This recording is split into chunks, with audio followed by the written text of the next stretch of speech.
Hi hello welcome back to my YouTube channel. അപ്പോൾ ഇന്നത്തെ video കുറച്ച് സ്പെഷ്യലായിട്ടുള്ളൊരു വീഡിയോ ആണ്. ഈ വ്ളോഗ് ഞാൻ എടുത്തു തുടങ്ങിയത് 2024 ഓഗസ്റ്റിലാണ്. ഓൾമോസ്റ്റ് ഒരു 7 months ഒരു ജേർണിയാണ് ഈ വീഡിയോയിൽ കാണിക്കുന്നത്. സംഭവം വേറൊന്നുമില്ല, ഞങ്ങളുടെ സീനിയർ കുട്ടികൾ അവരിപ്പോൾ ഒരു 6 പേരുണ്ട്. അവർ ഓൾറെഡി കച്ചേരി മോഡൽ ചെയ്തിട്ടുണ്ട്, ലൈക്ക് അരങ്ങേറ്റം പോലെ. പ്രോപ്പറായിട്ടൊരു 2 hours ഒരു കച്ചേരിയാണ് ഞാനിപ്പം പ്ലാൻ ചെയ്തത്. അപ്പോൾ പ്ലാനിങ് മുതൽ അതിൻ്റെ എക്സിക്യൂഷൻ, ബാക്ക് സ്റ്റേജ് എന്തൊക്കെയാണ് നടക്കുന്നത്, അതിന് വേണ്ടിയിട്ടുള്ള പ്രിപ്പറേഷൻസ് എങ്ങനെയാണ് ഞാൻ അവരുടെ 2 hours ആ ഒരു പ്രോഗ്രാം ചെയ്യാൻ അവരെ സ്റ്റാമിന എങ്ങനെ മീറ്റ് ചെയ്തു എന്നൊക്കെ ഉള്ളതാണ് ഈ വീഡിയോയിൽ ഉള്ളത്. ചിലർക്ക് അതൊരു ബോറായിരിക്കാം, ബിക്കോസ് ഇതിനെ പറ്റിയിട്ട് യാതൊരു ഐഡിയ ഇല്ലാത്തവരായിരിക്കാം. ഇല്ലെങ്കിൽ ഇപ്പോൾ ഉള്ള പല സ്കൂൾസ് ചെയ്യുന്നത് എന്ന് പറഞ്ഞാൽ എൻ്റെ സ്കൂൾ ഭയങ്കര കിടിലം എന്ന് കാണിക്കാൻ വേണ്ടിയിട്ട് പറയുന്നല്ല കേട്ടോ. മേ ബി ഇപ്പോഴത്തെ പാരൻസിൻ്റെ ആവശ്യവും അങ്ങനെ തന്നെ. ഇപ്പം എൻ്റെ അടുത്തും പഠിക്കാൻ വരുന്ന കുറേ കുട്ടികളുടെ പാരൻസ് അല്ല, ടീച്ചർ എത്ര ദിവസം കൊണ്ട് പഠിപ്പിച്ച് കഴിഞ്ഞാൽ അവരൊന്ന് സ്റ്റേജ് കളിക്കാൻ പറ്റും. സ്റ്റേജ് കളിക്കുക എന്നുള്ള ഒരു വിഷനിലാണ് അവർ വരുന്നത്. ബട്ട് എൻ്റെ ടീച്ചേഴ്സ് പറഞ്ഞു തന്നിട്ടുള്ളതും എൻ്റെ ഒരു അറിവ് വെച്ചിട്ട് ഞാൻ ചോദിക്കുന്നൊരു ചോദ്യം, നമ്മളൊരു ഡോക്ടർ ആകാൻ പഠിക്കുമ്പോൾ പെട്ടെന്ന് നമുക്ക് ഡോക്ടർ ആകാൻ പറ്റത്തില്ലല്ലോ. നമ്മൾ 1st standard to 10th standard പഠിക്കുന്നു, പിന്നെ 12th പഠിക്കുന്നു, പിന്നെ അതിന് വേണ്ടിയിട്ടുള്ള സ്പെഷ്യലൈസ് ചെയ്ത് നമ്മൾ MBBS പഠിക്കാൻ പോകുന്നു. അപ്പോൾ അതിൻ്റെ ഒരു പ്രോസസ്സ് അത്രയും കഴിഞ്ഞിട്ടല്ലേ നമ്മളൊരു ഗ്രേറ്റ് ഒരു ഡോക്ടർ ആവാൻ പറ്റുക. Not only doctors, if we are need to be an engineer, ഇല്ലെങ്കിൽ ഒരു ടീച്ചിങ് ഫീൽഡ്, എന്താണെങ്കിലും നമുക്ക് ഈ സ്കൂളിംഗ് +2 ഇതെല്ലാം കഴിഞ്ഞിട്ടല്ലേ നമുക്ക് നമ്മുടെ അക്കാഡമിക്സ് വഴി, നമ്മൾ എക്സാംസ് വഴി നമ്മൾ ആ പ്രൊഫഷനിലേക്ക് എത്തിപ്പെടുന്നത്. അതുപോലെ തന്നെയാണ് ഒരു ഡാൻസർ ആവുന്നത്. പെട്ടെന്ന് നമുക്ക് ഒരു വർഷം കൊണ്ട് എന്തെങ്കിലുമൊക്കെ പഠിച്ചൊരു സ്റ്റേജ് കളിച്ചാൽ will not become a dancer എന്നാണ് ഞാൻ വിശ്വസിക്കുന്നത്. അപ്പം എൻ്റെ വിശ്വാസം ആണ് ഞാൻ എൻ്റെ ക്ലാസ്സിൽ ഞാൻ എക്സിക്യൂട്ട് ചെയ്യുന്നതും. അപ്പോൾ ഞാൻ ആ കുട്ടികളോട് ഞാൻ എപ്പോഴും പറയാറുണ്ട്, ഇതൊരു വലിയൊരു പ്രോസസ്സാണ്. പെട്ടെന്ന് വിചാരിച്ച് നിങ്ങൾക്ക് സ്റ്റേജ് കളിക്കാൻ പറ്റുന്നൊരു സാധനമല്ല. വേണമെങ്കിൽ കളിക്കാൻ കുഴപ്പമൊന്നുമില്ല, ബട്ട് അതിനനുസരിച്ചിട്ടുള്ളൊരു പെർഫെക്ഷൻ ഉണ്ടാവണം എന്നില്ല, ആ രീതികൾ ഉണ്ടാവണം എന്നില്ല. അപ്പം അതുകൊണ്ട് just wait, give yourself some time. നിങ്ങളുടെ ബോഡിയിൽ ആ ഡാൻസ് വരട്ടെ, എന്നിട്ട് നമുക്കത് സ്റ്റേജിൽ കാണിക്കാം. ആൻഡ് ഞാൻ നമ്മൾ സാധാരണ അമ്പലം പരിപാടികൾ പോകുമ്പോൾ എന്താ പറയുക, ഒരു ടീമിൽ ഒരു 2 items ഉണ്ടാവും, അല്ലെങ്കിൽ 3 items ഉണ്ടാവും. അടുത്തൊരു ടീം വരും, എല്ലാവരും കൂടെ എന്താ പറയുക ഒരു കൊലാബറേഷനിലാണ് നമ്മളൊരു പ്രോഗ്രാം ചെയ്യുന്നത്. ബട്ട് നമ്മളൊരു അരങ്ങേറ്റം എന്ന് ഞാൻ വിശ്വസിക്കുന്നത് നമ്മൾ കയറുന്ന ഒരു ഫസ്റ്റ് സ്റ്റേജാണ്. അപ്പം അത് ഈവൻ നമ്മൾ ഗ്രൂപ്പായിട്ട് ചെയ്യുന്നത് ഒരു 10 പേരുണ്ടാവും, അല്ലെങ്കിൽ 5 പേരുണ്ടാവും, 13 പേര്, 15 പേര് ഉണ്ടാവുകയാണെങ്കിൽ ഞാൻ ആ 15 കുട്ടികളെ തന്നെയായിരിക്കും ഫുള്ളി ഫോക്കസ് ചെയ്ത് ആ ഒരു പെർഫോമൻസ് ചെയ്യിപ്പിക്കുന്നത്. ദാറ്റ് മീൻസ് ആ ഒരു 1 hour നമ്മൾ എങ്ങനെയാണോ ഒരു ട്രഡീഷണലി നമ്മളൊരു ഭരതനാട്യം ചെയ്യുന്നത്, സ്റ്റാർട്ടിങ് വിത്ത് പുഷ്പാഞ്ജലി, അലാരിപ്പ്, കൗത്വം, വർണ്ണം, പിന്നെ ഭജൻ, തില്ലാന, അങ്ങനെ ഒരു ഫോമാറ്റിലാണ്. കാരണം അവരറിയണം അവർ ഇത്ര നാളും കഷ്ടപ്പെട്ടത് എന്തിനു വേണ്ടിയിട്ടായിരുന്നു എന്നുള്ളത്. ആ ഒരു മോട്ടീവ് ഞാൻ എപ്പോഴും വെക്കാറുണ്ട്. അപ്പം അതിനെ ബേസ് ചെയ്തിട്ടാണ് ലൈക്ക് ഈ ഒരു വീഡിയോ. നിങ്ങൾക്ക് ഇഷ്ടപ്പെടുമെന്ന് ഞാൻ വിശ്വസിക്കുന്നു. ഇഷ്ടപ്പെട്ടില്ലെങ്കിൽ just pause it and you can escape from this video. അപ്പം നമ്മുടെ വീഡിയോയിലേക്ക് കാണാം. ഓക്കെ, ഇന്നത്തെ ഡേറ്റ് ഞാൻ പറയാം. ഇന്ന് September 27th ആണ്. ഇപ്പോൾ രാത്രി ഒരു 11:15 ആക്ച്വലി. കുറച്ച് ദിവസമായി എനിക്കിങ്ങനെ ഒരു തോട്ട് വന്നിട്ട്. സംഭവം വേറൊന്നുമില്ല. ഇപ്പം എൻ്റെ സീനിയർ ബാച്ചിൽ 6 കുട്ടികളുണ്ട്. അവരാണിപ്പോൾ 10-12 വർഷമായി എൻ്റെ കൂടെയുള്ള ടീം. ഒരു സ്റ്റേജ് കിട്ടാനുള്ള സമയമായി എന്നെനിക്ക് കുറച്ച് ദിവസമായി ഫീൽ ചെയ്യാൻ തുടങ്ങിയിട്ട്. കാരണം അടവുകളും മറ്റ് ഐറ്റംസൊക്കെ അവർ ചെയ്യുന്നുണ്ട്, കുഴപ്പമൊന്നുമില്ല. പക്ഷെ കുറച്ചും കൂടെ ആ ഒരു ഭരതനാട്യത്തിനെ ഒരു കുറച്ചും കൂടി സീരിയസ് ആയിട്ട് അവർ കാണുന്നില്ല എന്നെനിക്കൊരു ഫീൽ ചെയ്യുന്നു. അവർ വരുന്നു, ക്ലാസ്സിന് വരുന്നു, ആ ക്ലാസ്സിലുള്ളപ്പം എന്തെങ്കിലും പ്രാക്ടീസ് ചെയ്യുന്നു. ഇല്ലെങ്കിൽ ഞാൻ ക്ലാസ്സിൽ വരുമ്പോൾ ചില ഐറ്റംസിൽ ചില ഏരിയാസ് അവർ കളിച്ച് ശരിയായില്ല എന്ന് പറയുമ്പോൾ 2 ഡോസ് കൊടുക്കുമ്പോൾ അത് പ്രാക്ടീസ് ചെയ്തിട്ട് വരുന്നു എന്നുള്ളതല്ലാതെ കുറച്ചും കൂടി ഒരു ഡാൻസിനൊരു സീരിയസ് ആയിട്ട് കാണാൻ അവരത് ശ്രമിക്കുന്നില്ല. എനിക്കവിടെ ഒരു ഫീൽ എനിക്ക് ഭയങ്കരമായിട്ട് വരുന്നുണ്ട്. അത് മാത്രമല്ല, ഡിസേർവ് ഒരു നല്ല ഒരു സ്റ്റേജ് അവർ ഡിസേർവ് ചെയ്യുന്ന പോലെ എനിക്ക് ഫീൽ ചെയ്യുന്നുണ്ട്. അപ്പോൾ അങ്ങനെ റാൻഡംലി ഇരുന്ന് ആലോചിച്ചപ്പം എനിക്ക് തോന്നിയ ഒരു പ്ലാനാണ് ശരി, ഒരു കച്ചേരിയായിട്ട് അവരെ കൊണ്ട് ചെയ്യിപ്പിച്ചാലോ. റിസ്ക് ഉള്ളൊരു ഫാക്ടറാണ്. നല്ല കുറച്ച് ഐറ്റംസ് കൊടുത്തിട്ട് ഒരു ഭരതനാട്യം കച്ചേരിയായിട്ട്, അരങ്ങേറ്റമൊന്നുമില്ല, അവർ ഓൾറെഡി അരങ്ങേറ്റമൊക്കെ കഴിഞ്ഞതാണ്. കച്ചേരി മോഡൽ തന്നെ അവരൊരു 2 സ്റ്റേജസ് ഓൾറെഡി അവർ ചെയ്തിട്ടുണ്ട്. അതുപോലെ അല്ലല്ലോ നമ്മൾ ശരിക്കും ഒരു കച്ചേരി എന്ന് പറയുമ്പം വരുന്നതിൻ്റെ കുറേ റിസ്ക് ഫാക്ടേഴ്സ് ഉണ്ട്. കാരണം ഇതുവരെ അവർ ചെയ്തപ്പം അന്ന് തന്നെ ഒരു 13 കുട്ടികളെ പഠിപ്പിച്ചിട്ടുണ്ടായിരുന്നു. അപ്പം എന്താ പറയുക, ഒരു ഐറ്റം ചെയ്യുക, പിന്നെ അടുത്ത ടീം ഒരു ഐറ്റം, അങ്ങനെ കുറച്ചൊരു ഗ്യാപ്പ് ഇട്ടിട്ടാണ് അവർ ചെയ്തിട്ടുള്ളത്. കണ്ടിന്യൂസ് ആയിട്ടൊരു 1.5 അവർ ചെയ്തിട്ടില്ല അവർ. അപ്പം അങ്ങനെ ഒരു റെസ്പോൺസിബിലിറ്റി അവരെ ഏൽപ്പിക്കാം എന്ന് ഞാൻ വിചാരിക്കുന്നു. അപ്പം അങ്ങനെ ഞാനിരുന്ന് പ്ലാൻ ചെയ്തതാണ്. അപ്പം വേഗം എന്നാൽ ശരി, ഓക്കെ, വീഡിയോ എടുക്കാം. ഇതിപ്പം എന്നാ ഈ പ്രോഗ്രാം നടത്തുകയെന്നോ ഇല്ലെങ്കിൽ ഞാൻ കുട്ടികളായിട്ട് ഡിസ്കഷൻ ഒന്നും ഞാൻ ചെയ്തിട്ടില്ല. എനിക്ക് തോന്നിയ ഒരു കാര്യമാണ്, ശരി 2-3 ഐറ്റംസ് നോക്കാം. കാരണം നമ്മൾ അപ്പം തന്നെ അത് പ്ലാൻ ചെയ്താൽ അയ്യോ ഇങ്ങനെ ഒരു സാധനം പ്ലാൻ ചെയ്തിട്ടുണ്ടല്ലോ, അത് നടത്തണമല്ലോ എന്നുള്ളൊരു തോട്ട് എനിക്ക് എപ്പോഴും എൻ്റെ മൈൻഡിൽ പോയിക്കൊണ്ടിരിക്കും. അപ്പോൾ അതിൻ്റെ ഫസ്റ്റ് സ്റ്റെപ്പാണ് ഇന്നിപ്പോൾ നടക്കാൻ പോകുന്നത്. ഇതെന്നായിരിക്കും പരിപാടി ഉണ്ടാവുമെന്നൊന്നും ഒരു ഐഡിയ ഇല്ല. എന്തായാലും ലെറ്റ്സ് സീ, നമുക്ക് നോക്കാം. അപ്പം നിങ്ങളും എൻ്റെ ഈ ജേർണിയിലേക്ക് ഞാൻ ഇൻവൈറ്റ് ചെയ്യാണ്. അപ്പം വഴിയെ ഓരോരോ സാധനങ്ങൾ ഞാൻ ഇതിനകത്ത് ആഡ് ചെയ്ത് ഇതൊരു വ്ളോഗാക്കി എന്തായാലും ഇടണം, അത് ഉറപ്പിച്ചെന്തായാലും. ഓക്കെ, ഇതാണ് ഞാനിപ്പം പ്ലാൻ ചെയ്ത് വച്ചേക്കുന്നത്. ഡേറ്റ് ഞാൻ മറക്കാതിരിക്കാൻ ഞാൻ എഴുതി വെച്ചിട്ടുണ്ട്. 2024 27 September plan for A Bharatanatyam കച്ചേരി. അപ്പോൾ ഞാൻ ഫസ്റ്റ് ഒരു വിരുത്തം തുടങ്ങി, അതിന്നൊരു അലരിപ്പ്, പിന്നെ ഒരു ജതിസ്വരം, ഒരു വർണ്ണം, പിന്നെ ഒരു ഭജനോ സോഫ്റ്റ് ആയിട്ടുള്ള എന്തെങ്കിലും ഒരു ഐറ്റം, പിന്നെ ഒരു തില്ലാന. ഇതാണ് ഞാൻ പ്ലാൻ ചെയ്ത് വച്ചേക്കുന്നത്. ഇതൊക്കെ എങ്ങനെ വരും എന്ന് എനിക്കറിയില്ല. വർണ്ണം എന്തായാലും ഞാൻ ഡിസൈഡ് ചെയ്തു, സ്വാമി എഴുതൂടി വാ. എനിക്കിപ്പോൾ അത് ടീച്ചർ, നമ്മുടെ നിർമ്മല ടീച്ചറിൻ്റെ മാർഗം വർക്ക്ഷോപ്പിന് എനിക്ക് ഭയങ്കരമായിട്ട് ഇഷ്ടപ്പെട്ടു വർണ്ണം. അപ്പം അതെന്നെ കുട്ടികളെയും പഠിപ്പിക്കാമെന്ന് വെച്ചാൽ, അപ്പോൾ എനിക്കും അത് തറവാകും. കുട്ടികളെയും പഠിപ്പിക്കുമ്പോൾ സ്റ്റെപ്സ് കുറച്ചും കൂടി എനിക്കും യൂസ്ഫുൾ ആവുമല്ലോ. അങ്ങനെ ഇതാണ് എൻ്റെ പ്ലാനിങ്.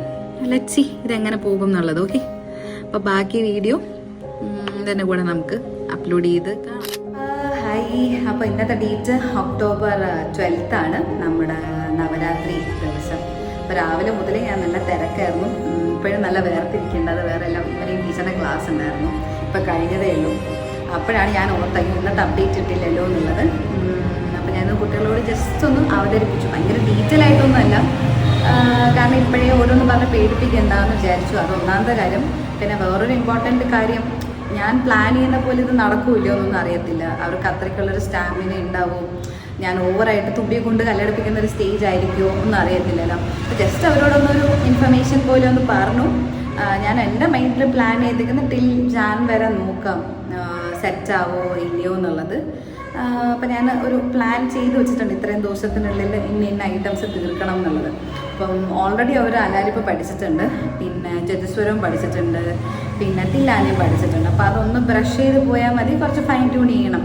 മെയിനായിട്ടുള്ളത് വർണ്ണമാണ് ഒന്ന് പഠിപ്പിച്ചെടുക്കുക എന്നുള്ളത്. പിന്നെ ഒരു പുഷ്പാഞ്ജലിയും ഞാൻ ചേർക്കാമെന്ന് വിചാരിക്കുന്നു. ഇല്ലെങ്കിൽ വിരുത്തം മാത്രമേ ഉണ്ടാവുള്ളൂ. ലെറ്റ്സ് സീ, നോക്കാം. അപ്പോൾ എന്തായാലും ഞാൻ വെച്ച് വർണ്ണം പഠിപ്പിച്ച് തുടങ്ങാം എന്ന് വിചാരിച്ചൊന്ന് ജസ്റ്റ് ഒന്ന് സ്റ്റാർട്ട് ചെയ്ത് കൊടുത്തിട്ടുണ്ട്. നോക്കാം. അപ്പോൾ ഒരു 2 months കഴിഞ്ഞിട്ട് ഞാൻ ബാക്കി അപ്ഡേറ്റ്സ് പറയാം, അതായിരിക്കും നല്ലത്. ഇതിനിടയ്ക്ക് എന്തെങ്കിലും വീഡിയോസ് ഞാൻ ഇവരെ പഠിപ്പിക്കുന്നതോ പ്രാക്ടീസ് ചെയ്യിപ്പിക്കുന്നതിൻ്റെ വല്ലതും എടുക്കുന്നുണ്ടെങ്കിൽ അതും കൂടെ ആഡ് ചെയ്ത് പോകാം. ഇല്ലെങ്കിൽ നമ്മൾ സ്ട്രെയിറ്റ് ടു ജാനുവരീൻ്റെ അപ്ഡേറ്റ് ആയിരിക്കും ഇനി ഇതിൽ വരാം.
ഒക്ടോബറിലൊരു പ്രോഗ്രാം ജഗതി ശ്രീകൃഷ്ണ സ്വാമി ക്ഷേത്രത്തിൽ കിട്ടിയപ്പോൾ തന്നെ ഞാൻ ഇവർക്കും ജൂനിയർ ബാച്ചിനും ഈക്വലി ഞാൻ ഐറ്റംസ് ഡിവൈഡ് ചെയ്ത് കൊടുത്തു.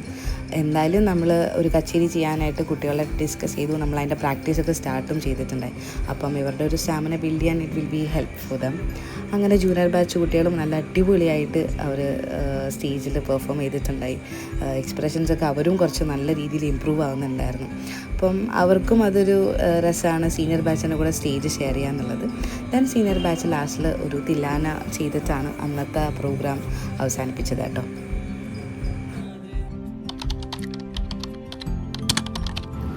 അപ്പോൾ ഇന്നത്തെ വീഡിയോ എടുക്കുന്ന ഡേറ്റ് മാർച്ച് 9th ആണ്. ഒക്ടോബർ വരെയുള്ള ഞാൻ കുറച്ച് ക്ലിപ്പിങ്സ് ആഡ് ചെയ്തിട്ടുണ്ട്. പിന്നെ എനിക്ക് തോന്നുന്നു 1-2 പ്രാക്ടീസ് വീഡിയോസൊക്കെ ഞാൻ ആഡ് ചെയ്തിട്ടുണ്ട്. അപ്പം എൻ്റെ ഒരു ടാസ്ക് ഞാൻ മെയിൻലി പ്ലാൻ ചെയ്തിരുന്നത് ഡിസംബറിനുള്ളിൽ അവരെ വർണ്ണം തറവായിട്ട് പഠിപ്പിച്ച് തീർക്കണം എന്നായിരുന്നു. അതെന്തായാലും ഭാഗ്യം കൊണ്ട് എനിക്കത് നടത്തിക്കാൻ പറ്റി. അത് ശേഷമാണ് ശരിക്കും എനിക്കൊരു കോൺഫിഡൻസ് ആയത്, ശരി അവരെ ഇനി പ്രോഗ്രാം ഡേറ്റ് ഫിക്സ് ചെയ്യാൻ ടൈമായി എന്നുള്ളത്. അതിനുശേഷം ഞാൻ അവരുടെ പാരൻസായിട്ട് മീറ്റിംഗ് ഉണ്ടായിരുന്നു, പാരൻസ് മീറ്റിംഗ് ചെയ്തു. അങ്ങനെ ഞങ്ങൾ ഡേറ്റ് ഫിക്സ് ചെയ്തിട്ടുണ്ട്. മെയ് 4 ഈ കുട്ടികളുടെ പ്രോഗ്രാം ഭരതനാട്യം കച്ചേരി നടത്തുന്നത് നമ്മുടെ സൂര്യകൃഷ്ണമൂർത്തി സാറിൻ്റെ സ്പേസ് ആയിട്ടുള്ള ഗണേശം തൈക്കാട് അവിടെ വെച്ചിട്ടാണ്. വൈകിട്ട് 6 മണിക്കാണ് പ്രോഗ്രാം വരുന്നത്. അപ്പോൾ ഇതിലെ വിശിഷ്ട അതിഥി എന്ന് പറയുന്നത് എൻ്റെ ഗുരുനാഥ തന്നെയാണ്, doctor K Nirmala Nagarajan teacher. കലാക്ഷേത്രയിൽ പ്രൊഫസറായിട്ട് റിട്ടയർഡ് ആയ ടീച്ചറാണ്. അപ്പോൾ ടീച്ചറിൻ്റെ ഐറ്റംസ് തന്നെയാണ് അന്നത്തെ ഡേ ഫുൾ അവർ ചെയ്യുന്നത്. അപ്പം ഇതിലും വലിയൊരു ഗുരുദക്ഷിണ എൻ്റെ ടീച്ചർക്ക് എനിക്ക് കൊടുക്കാനില്ല. കാരണം ടീച്ചർ എന്നെ പഠിപ്പിച്ച ഐറ്റംസ് ഞാൻ എൻ്റെ ശിഷ്യരെ പഠിപ്പിച്ച് അത് തന്നെ ടീച്ചർക്ക് പ്രസൻറ്റ് ചെയ്യുക എന്നുള്ളത് ഞാനതൊരു ഭാഗ്യമായിട്ട് കണക്കാക്കണം. കാരണം ടീച്ചർ എൻ്റെ ലൈഫിൽ അത്രയും ഇമ്പോർട്ടൻ്റ് ആയിട്ടുള്ളൊരു പേഴ്സണാണ്. എൻ്റെ കോൺഫിഡൻസ് ഇല്ലായ്മയും ഞാൻ ഭയങ്കര ഓവർ തിങ്കിങ് ആയിട്ടുള്ളൊരു പേഴ്സണാണ്. ചെറിയ ചെറിയ കാര്യങ്ങൾ കിട്ടിയില്ലെങ്കിൽ ഭയങ്കര അപ്സെറ്റ് ആകും. പക്ഷെ ടീച്ചർക്ക് അറിയാം എന്നെ എങ്ങനെ ഹാൻഡിൽ ചെയ്യണം, എന്ത് പറഞ്ഞാൽ എൻ്റെ മൂഡ് ഓക്കെ ആകും. ടീച്ചറിൻ്റെ ആ ഒരു ചിരി തന്നെ മതി. ശരിക്കും ആ ഒരു ക്ലാസ് എനിക്ക് ഭയങ്കരമായിട്ട് എന്നെ ഒരു മോട്ടീവ് തരുന്ന ഒരു പുഷാണ് ടീച്ചറിൻ്റെ ആ ഒരു ചിരി എന്ന് പറയുന്നത്. സാറില്ലട കണ്ണ, യു ക്യാൻ ഡു ഇറ്റ്. ആ ഒരു വേർഡ് തന്നെ മതി ക്ലാസ് നമുക്ക് കിട്ടുന്ന ഒരു എനർജി. അപ്പോൾ ടീച്ചറിൻ്റെ ഐറ്റംസ് പ്രസൻറ്റ് ചെയ്യുക എന്നുള്ളത് അത്ര റിസ്ക് ആയിട്ടുള്ളൊരു കാര്യമാണ്. But I will do my best. എന്നെക്കാളും നന്നായിട്ട് എൻ്റെ കുട്ടികൾ കളിക്കും എന്നുള്ളൊരു വിശ്വാസം ഉണ്ട് എനിക്ക്. അപ്പം പിന്നെ ഒരു കൺഫ്യൂഷൻ, എനിക്ക് 2 ഐറ്റംസ് ആഡ് ചെയ്യണം എന്നുണ്ട്. ബട്ട് അത് വല്ലാണ്ട് നീണ്ടു പോവോ, അത് കുട്ടികൾക്ക് ഹാൻഡിൽ ചെയ്യാൻ പറ്റുമോ, ഓവറായി പോവോ എന്നൊക്കെയുള്ളൊരു കൺഫ്യൂഷൻ ഉണ്ട്. ടീച്ചറിനെ തന്നെ ടീച്ചർ കൊറിയോ ചെയ്ത ടീച്ചർ തന്നെ എഴുതിയ ഐറ്റാണൊരു ആദിശക്തി ശബ്ദം. എനിക്ക് ഭയങ്കര ഇഷ്ടമാണ്. കാരണം ഭയങ്കര നമുക്ക് ആ ദേവിയായിട്ട് ഭയങ്കര ഒരു അറ്റാച്ച്മെന്റ് തോന്നുന്ന ഒരു ഐറ്റാണത്. അപ്പോൾ എനിക്ക് അതൊന്ന് പഠിപ്പിച്ചാൽ കൊള്ളാമെന്നുണ്ട്. ബട്ട് ഇത് എങ്ങനെ വരും, ഗ്രൂപ്പായിട്ട് ചെയ്യുമ്പോൾ അത് ഓക്കെ ആയിരിക്കും എന്നുള്ളൊരു ഇഷ്യൂ ഉണ്ട് മൈൻഡിൽ. പിന്നെ ഉള്ളത് ഞാൻ മാറ്റി വെച്ചിരിക്കുന്ന ഒരു ഭജനാണ്. വർണ്ണം കഴിഞ്ഞിട്ട് പിന്നെ തില്ലാനയാണ്. അതിന് മിഡിലൊരു സാധനം ചെയ്യിപ്പിക്കണം എന്നുണ്ട് എനിക്ക്. ഇല്ലെങ്കിൽ അത് പെട്ടെന്നൊരു, കാരണം വർണ്ണം തന്നെ ഓൾറെഡി ഒരു 30 to 35 minutes ഉണ്ട്. അപ്പോൾ ഒരു ഡ്രസ് ചേഞ്ച് കൊടുത്താൽ കൊള്ളായിരിക്കൂലേ, ഫോട്ടോസൊക്കെ എടുക്കുന്നില്ലേ, അങ്ങനെ ഒരു കൺഫ്യൂഷൻ ഉണ്ട്. വെച്ച് നോക്കാമെന്ന് വിചാരിച്ചു ഞാൻ. എന്തായാലും വർണ്ണം കുറച്ചും കൂടെ ഒരു ലാസ്റ്റ് മിനിറ്റ് ഒരു വൃത്തിയാക്കാനുണ്ട്. അവർ പിന്നെ പൊസിഷൻസും ഒക്കെ ഒന്ന് സെറ്റ് ചെയ്യിക്കാനുണ്ട്. അത് കഴിഞ്ഞിട്ട് നോക്കാം. ബാക്കിയുള്ള ഐറ്റംസ് എല്ലാം ഒരുമിച്ച് ചെയ്യിക്കുമ്പോൾ അവർക്ക് സ്റ്റാമിന ഓക്കെ ആണോ എന്നൊക്കെ നോക്കിയിട്ട് ബാക്കി പ്ലാൻ ചെയ്യാമെന്ന് വിചാരിക്കുന്നു. അപ്പം ഇന്നത്തെ നമ്മളുടെ ഡ്യൂട്ടിയിലേക്ക് നമ്മൾ ചെയ്യാൻ പോകുന്നത് എന്താ വെച്ചാൽ, ഇവർക്ക് കോസ്റ്റ്യൂം സാരി എടുക്കണം. അപ്പം ഞാൻ എൻ്റെ മൈൻഡിൽ ഞാൻ പാരൻസിനോട് പറഞ്ഞിട്ടൊരു ബഡ്ജറ്റ് മാക്സിമം ഒരു 3-5 നമുക്ക് നോക്കാം നല്ല സാരി വല്ലതും കിട്ടുമോ എന്നുള്ളത്. കാരണം എന്തായാലും ഒരു കളിക്കുമ്പോഴത്തേക്കും വേർത്ത് ഭയങ്കര ബുദ്ധിമുട്ടാകും. അപ്പം നമ്മൾ അത്രയും റേറ്റ് കൂടി ഒരു സാരിയൊക്കെ എടുക്കുമ്പോൾ അത് എത്രത്തോളം പ്രാക്ടിക്കലി അത് കൊണ്ട് പിന്നെയും നമുക്കൊരു പ്രോഗ്രാമിനെ യൂസ് ചെയ്യാൻ പറ്റുമെന്നൊന്നും അറിയത്തില്ലല്ലോ. അപ്പോൾ ഞാൻ അവരോട് പറഞ്ഞു, ഒരുപാട് റേറ്റ് കൊടുത്തിട്ട് സാരി ഒന്നും എടുക്കണ്ട, നമുക്കല്ലാതെ നോക്കാം. ഇവിടെയുള്ള കുറച്ച് നല്ല സ്ഥലങ്ങൾ പോയിട്ട് കിട്ടുവാണെങ്കിൽ നമുക്ക് അങ്ങനെ എടുക്കാം. എല്ലാവർക്കും ഒരേപോലത്തെ സാരി അല്ല കേട്ടോ, ഡിഫറെൻറ്റ് കളേഴ്സാണ് ഞാൻ ഉദ്ദേശിക്കുന്നത്, ബോർഡർ ഡിഫറെൻ്റ് ആയിട്ടുള്ള. ഇല്ലെങ്കിൽ നമുക്ക് ഓൺലൈൻ വല്ലതും നോക്കാം എന്നാണ് പറഞ്ഞിരിക്കുന്നത്. ഇപ്പം എൻ്റെ വീട്ടിലേക്ക് സ്നേഹയും കീർത്തന ഗായത്രി എൻ്റെ വീട്ടിൽ വരുന്നു. ഞങ്ങളെല്ലാവരുമായിട്ട് ഫസ്റ്റ് പോയിന്റ് നമ്മൾ കല്യാൺ ആണ് പറഞ്ഞേക്കുന്നത്. അപ്പം കല്യാൺ സിൽക്കിൽ പോവാണ്. പിന്നെ നിക്കിത്ത അമ്മയായിട്ട് വരും, അവന്തിക്കയും ഗൗരിയും അവരും അവരുടെ പാരൻസായിട്ട് നേരെ വരാം എന്ന് പറഞ്ഞിട്ടുണ്ട്. അപ്പോൾ സമയമായി, കുട്ടികളിപ്പോൾ ഒരു 5 എത്തുമായിരിക്കും തോന്നുന്നു. അപ്പോൾ ബാക്കി വിശേഷങ്ങൾ നമുക്ക് വഴിയെ കാണാം. അങ്ങനെ ഞങ്ങൾ ഇറങ്ങി. കീർത്തന ക്യാമറ ഉണ്ടാലേ ഓടും. അപ്പോൾ കീർത്തന, ഗായത്രി, സ്നേഹ, ഞാൻ ഞങ്ങളുടെ ഫസ്റ്റ് ഡെസ്റ്റിനേഷൻ കല്യാണിലാണ്. പിന്നെ പോകുന്ന വഴിക്ക് കീർത്തനേനെ കളിയാക്കുക എന്നുള്ളത് എൻ്റെ ഒരു പ്രത്യേക ഹോബിയും കൂടിയാണ്. അങ്ങനെ ഞങ്ങൾ 1ഉം 2ഉം പറഞ്ഞതേ കല്യാണിൻ്റെ ഫ്രണ്ടിലെത്തി. കാറ് പാർക്ക് ചെയ്തിട്ട് ഞങ്ങളിനി നേരെ അവർ വരാൻ ഇച്ചിരി ലേറ്റാന്ന് പറഞ്ഞപ്പോൾ ഞങ്ങളവിടെ വെയിറ്റ് ചെയ്യാമെന്ന് വെച്ചു. അപ്പോൾ ആ വെയിറ്റിംഗ് സീൻസാണ് ഇപ്പോൾ നിങ്ങൾ കണ്ടുകൊണ്ടിരിക്കുന്നത്. അങ്ങനെ നിക്കിതയുടെ അമ്മ എത്തി. പിന്നെ ഗൗരിയുടെ അമ്മ എത്തി. അവന്തികയുടെ അമ്മ നേരെ സാരി സെഷനിലേക്ക് വരാം, ഞങ്ങളോട് കയറിക്കോളാൻ പറഞ്ഞു. ഞങ്ങൾ ആദ്യം തന്നെ അഫോർഡബിൾ റേറ്റിൻ്റെ സെഷനിലേക്കാണ് പോയത്. പ്യുവർ കാഞ്ചീപുരം സെഷനിൽ പോയില്ല. അതിനിടയ്ക്ക് സ്നേഹയുടെ വക. കോൺട്രാസ്റ്റ് കളറിൻ്റെ കോമ്പിനേഷൻസിൻ്റെ വെറൈറ്റീസ് ഉണ്ടായിരുന്നു. പക്ഷെ ഒരു 6 ഡിഫറെൻറ്റ് കളേഴ്സ് വരുന്നത് കിട്ടാൻ കുറച്ച് പാടുണ്ടായിരുന്നു. ആൻഡ് വൈറ്റും ആ പേർപ്പിൾ എനിക്ക് ഭയങ്കരമായിട്ട് ഇഷ്ടപ്പെട്ടു. ബട്ട് വേഗം ചീത്താവാനുള്ള ചാൻസ് ഉണ്ട്. നമ്മൾ റേറ്റും നോക്കുമ്പോൾ ഒരു 4000 എബോ വരുന്നുണ്ട്. അപ്പോൾ അത്രയ്ക്കൊരു ഇൻവെസ്റ്റ്മെൻറ്റ് എന്തായാലും വേണ്ട. നമ്മൾ ഓൾറെഡി ഡിസൈഡ് ചെയ്തതുകൊണ്ട് പിന്നെ അതൊരു കൺഫ്യൂഷനായി. അപ്പോൾ പാരൻസിന് എന്താണ് എൻ്റെ മൈൻഡിൽ ഓടുന്ന ഒരു കോസ്റ്റ്യൂം കോമ്പിനേഷൻ എന്നൊരു ഡൗട്ട് അവർക്ക് വന്നത് കാരണം ഞാനപ്പോൾ ഈ ഫോണിൽ ഇങ്ങനെ സെർച്ച് ചെയ്യാണ് ഞാൻ എടുത്തു വെച്ച കുറച്ച് റെഫറൻസ്. അതിൻ്റെ ഇടയിൽ ഞാനിങ്ങനെ കാണിക്കുന്നുണ്ട് പാരൻസിന് ഇതാണ് എന്നൊക്കെ ഉള്ളത്. അപ്പോൾ അവർക്കൊരു ഐഡിയ മനസ്സിലായി എങ്ങനെയാണ് മുന്താണീൻ്റെ പോർഷൻ എവിടെയായിരിക്കും എന്നുള്ളത്. അപ്പോൾ എനിക്ക് ഫാനും ബ്ലൗസും ഒരേ കോമ്പിനേഷനും ബാക്കി ബോഡിയും ബാക്കിയെല്ലാം ഒരു കളർ കോമ്പിനേഷനാണ് ഞാൻ മൈൻഡിൽ ഉദ്ദേശിച്ചിരുന്നത്. ബാക്കി എല്ലാവരും കൊണ്ടുവന്ന കളേഴ്സ് എല്ലാം കുറച്ച് ഡള്ളും ഒക്കെ ആയിരുന്നു. കുഴപ്പമില്ലായിരുന്നു. ബട്ട് ഒരു 6 കളർ കോമ്പിനേഷൻസ് കിട്ടാത്തതിൻ്റെ ഒരു ടെൻഷൻ ഉണ്ടായിരുന്നു. എന്നാൽ ശരി, ഓക്കെ, കാഞ്ചീപുരം സെഷനിലും കൂടെ പോയി നോക്കാമെന്ന് പറഞ്ഞാൽ പിന്നെ ഞങ്ങൾ അവിടുന്ന് കല്യാണിൻ്റെ കാഞ്ചീപുരം സെഷനിലേക്ക് പോയി. ഒന്നും സെറ്റാവാത്ത പറഞ്ഞാൽ ഞങ്ങൾ ചിരിച്ചുകൊണ്ട് എന്നാൽ ശരി തൊട്ടടുത്ത് ജയലക്ഷ്മി ഉണ്ടല്ലോ അങ്ങോട്ടേക്ക് എന്നാൽ പോകാം എന്ന് പറഞ്ഞ് പിന്നെ കല്യാണത്തിന് നേരെ ഞങ്ങൾ ജയലക്ഷ്മിയിലേക്ക് പോയിക്കൊണ്ടിരിക്കുകയാണ്. കറക്റ്റായിട്ട് എൻ്റെ കാറിൽ ഇവർ 3 പേരാന്ന് കണ്ടപ്പോൾ ബാക്കി എല്ലാവരും പാരൻസിനെ വിട്ടേച്ച് എൻ്റെ കാറിൽ തന്നെ എല്ലാവരും സ്ഥലം ഇല്ലെങ്കിലും എങ്ങനെയെങ്കിലും അഡ്ജസ്റ്റ് ചെയ്ത് വന്നോളാന്ന് പറഞ്ഞ് അങ്ങനെ ഞങ്ങളിത് ഈ ജയലക്ഷ്മിയിലേക്ക് എത്തി. സാരി സെഷനിലേക്ക് പോയിക്കൊണ്ടിരിക്കുകയാണ്. അവിടെ ചെന്നപ്പോഴത്തേക്കും ശരിക്കും പറഞ്ഞാൽ കല്യാണിൻ്റെ അത്ര പോലും ഓപ്ഷൻസ് ഉണ്ടായിരുന്നില്ല. കോൺട്രാസ്റ്റിൻ്റെ കോമ്പിനേഷൻസ് ഉണ്ടായിരുന്നു.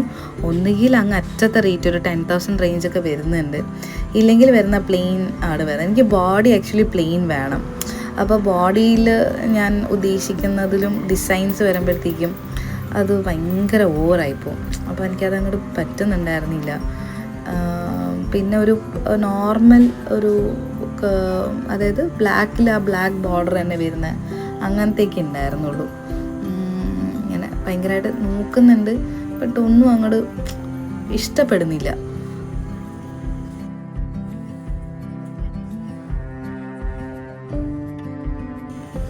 അപ്പോൾ ഞങ്ങൾക്ക് സാരി ഇങ്ങനെ എടുത്തു തരുന്ന പുള്ളിക്കാരിനോട് ഞാൻ പറയുന്നുണ്ട്, ഞങ്ങൾക്ക് ഡാൻസിന് സ്റ്റിച്ച് ചെയ്യാനാണ്, നോർമലായിട്ട് ഉടുക്കാനാണ് വെച്ചാൽ നിങ്ങൾ തരുന്ന കളേഴ്സൊക്കെ ഭയങ്കര രസമുണ്ടാവും, അങ്ങനത്തെ കോൺട്രാസ്റ്റ് തന്നെ വേണം. ഞാൻ അവരെയും പറഞ്ഞ് മനസ്സിലാക്കിക്കുന്നുണ്ട്.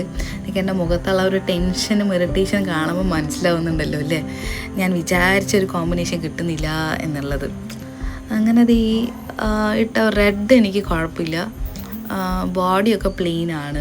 അപ്പോൾ എന്നാൽ ശരി, ഓക്കെ, ഗായത്രീനെ കൊണ്ട് തന്നെ ടെസ്റ്റ് ഡോസ് ചെയ്യിപ്പിക്കാൻ വെച്ചു. കാരണം ഓൾറെഡി ഗായത്രീൻ്റെ കല്യാണമാണ് സെപ്റ്റംബറിൽ. അപ്പോൾ നമ്മളിങ്ങനെ കളിയാക്കുന്നുണ്ടായിരുന്നു, ഓക്കെ നമ്മൾ ബ്രൈറ്റ് ടു പി ഇല്ലേ, അപ്പം ഇതിങ്ങനെ ശരിക്കും ഇങ്ങനെയൊക്കെ എന്തായാലും ഒരു എക്സ്പീരിയൻസ് വരേണ്ടല്ലേ എന്നൊക്കെ പറഞ്ഞ് ഞങ്ങളങ്ങനെ ഗായത്രീനെ പിടിച്ച് സാരി ഒന്ന് ഉടുപ്പിച്ച് നോക്കാം. റെഡ് കളർ എനിക്ക് ഇഷ്ടപ്പെട്ടു. അതൊരു 6,000 റേഞ്ച് ആണ്. ലെറ്റ്സ് സീ, ഉടുത്ത് നോക്കുമ്പോൾ എങ്ങനെയുണ്ട് എന്ന് നോക്കാം. ബട്ട് ഇത് അവരുടെ കയ്യിൽ ആക്ച്വലി ഒരു പീസേ ഉള്ളൂ. ബട്ട് നല്ല രസമുണ്ട്. കോൺട്രാസ്റ്റ് ബ്ലൗസ് ചെയ്തിട്ടേ ബാക്കിയെല്ലാം ബോഡിയും എല്ലാം ഈ കളറാണെങ്കിലും സ്റ്റേജിൽ നല്ല രസമുണ്ടാവും. എനിക്കിഷ്ടമായി ആക്ച്വലി. ബട്ട് റേറ്റാണ് അവിടുത്തെ ഒരു ഇഷ്യൂ. ഇത് ഒരു 6,000 റേഞ്ചാണ് വരുന്നത്.